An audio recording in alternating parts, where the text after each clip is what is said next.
¿sí? Entonces, desde acá, desde la Tierra hasta la Luna, el Sol, o sea, todo lo que son los astros, para la astrología funcionan como planetas, digamos. Que serían las que brillan más. O sea, si uno las que ve de acá, que decís, Claro, uy, mirá esa estrella que grande, ese es un planeta. es un planeta. Es Ujú. un planeta porque eso lo sabe la astronomía también, ¿no?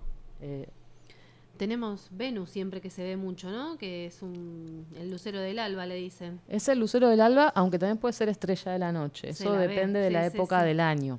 Ajá. Y por eso decimos que estamos hablando de la astrología occidental, porque de hecho las culturas andinas tuvieron otro tipo de calendarios de acuerdo a Venus, por ejemplo, a las Pléyades, que son otras constelaciones que por ahí no fueron tomadas en cuenta por la astrología occidental.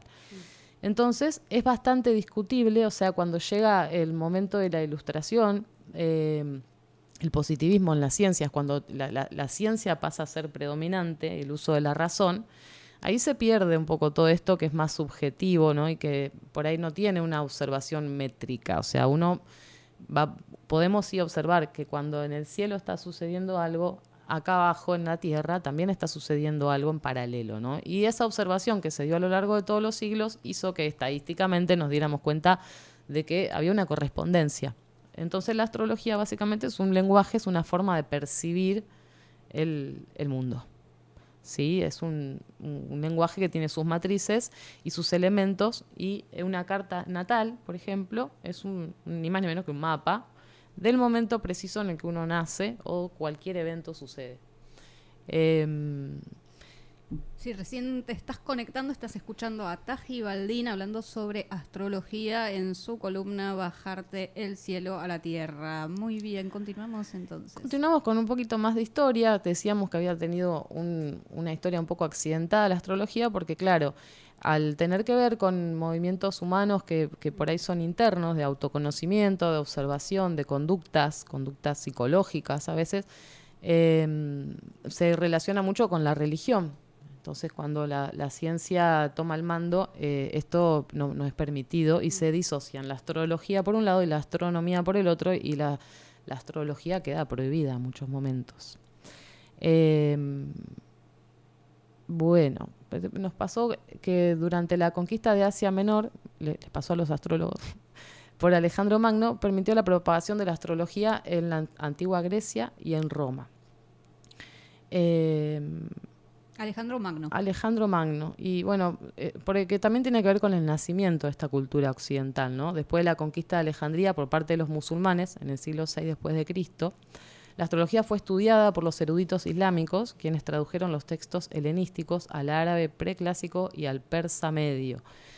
Y durante el siglo XII, los textos árabes fueron importados a Europa y traducidos al latín, lo que ayudó a iniciar el renacimiento europeo de este siglo, porque además, como decíamos, los principales astrónomos, como por ejemplo Galileo Galilei o Tycho Brahe, no sé bien cómo pronunciar algunos nombres, Johannes Kepler también,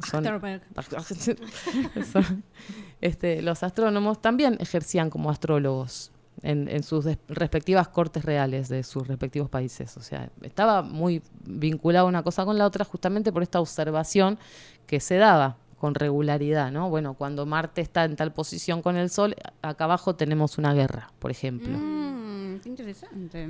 Sí. Era muy consultado por reyes y figuras importantes también después en la actualidad. Era y es, sí, era y es porque... Tenían un astrólogo de cabecera.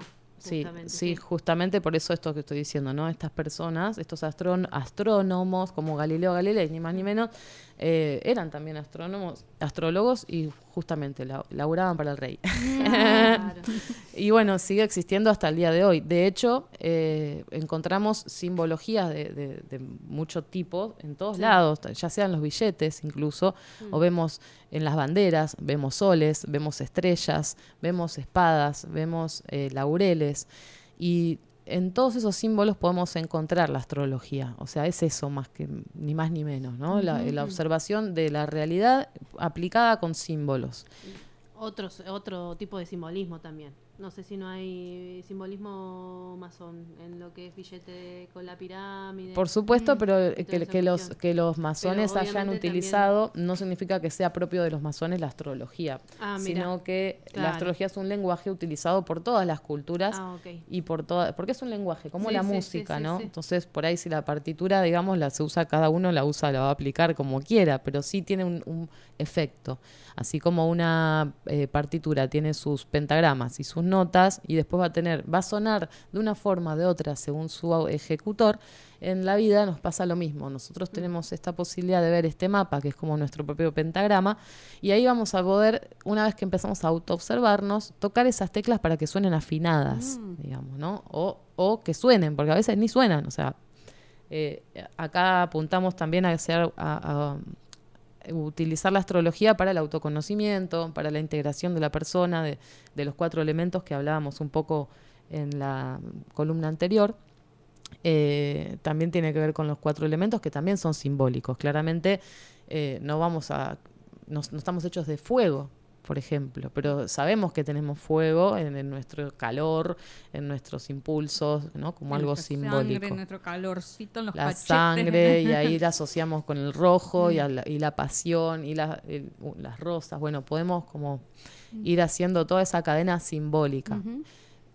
Hay que tratar de dejar un poco la mente racional de lado para esto e ir un poco más allá. Pensar como fuera de la caja y de una forma circular, panorámica, porque como son mapas temporales, son totalmente dinámicos, ¿no? Y se van a ir moviendo y va a haber ciclos de apertura y ciclos de cierre, ciclos de manifestación y ciclos de destrucción, ¿no? Donde las cosas suceden, no suceden, el día, la noche, el calor, el frío, esa dualidad y después sus intermedios también.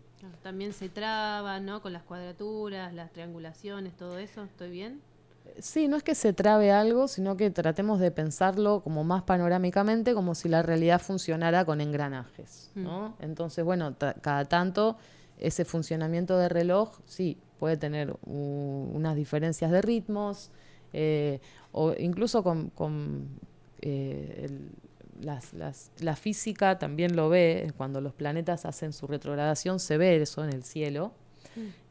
Cómo se mueven hacia atrás. Y eso no es que haga nada concreto en la vida real, en la vida nuestra, cotidiana. Es que el planeta esté yendo para atrás visualmente, es una cuestión de percepción nada más. Pero sí, a nivel simbólico podemos observar cómo hay cosas que generan tensiones. Pero ¿por qué? ¿Qué pasa? Como estamos hablando de un lenguaje antiquísimo que tiene la humanidad desde siempre, podemos decir, funciona a un nivel inconsciente, como con el inconsciente colectivo acá con Verena.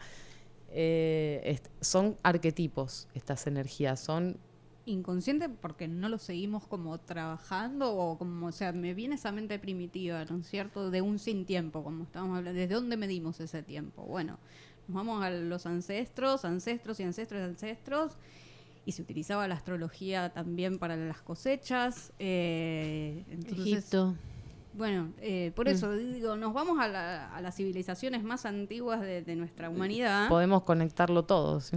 Con lo cual, Sí. claro, decís, queda en el inconsciente, queda en nuestro trabajito interno, porque no se siguió, o sea, bueno, después podemos seguir... Está totalmente impregnado nuestro inconsciente de todos estos símbolos, aunque no los conozcamos. O sea, bajarte el cielo a la tierra significa poder hacer en lo concreto, manifestar ese símbolo, o sea, poder visualizarlo, plasmarlo, conocerlo. Estamos aprendiendo, es un lenguaje nuevo.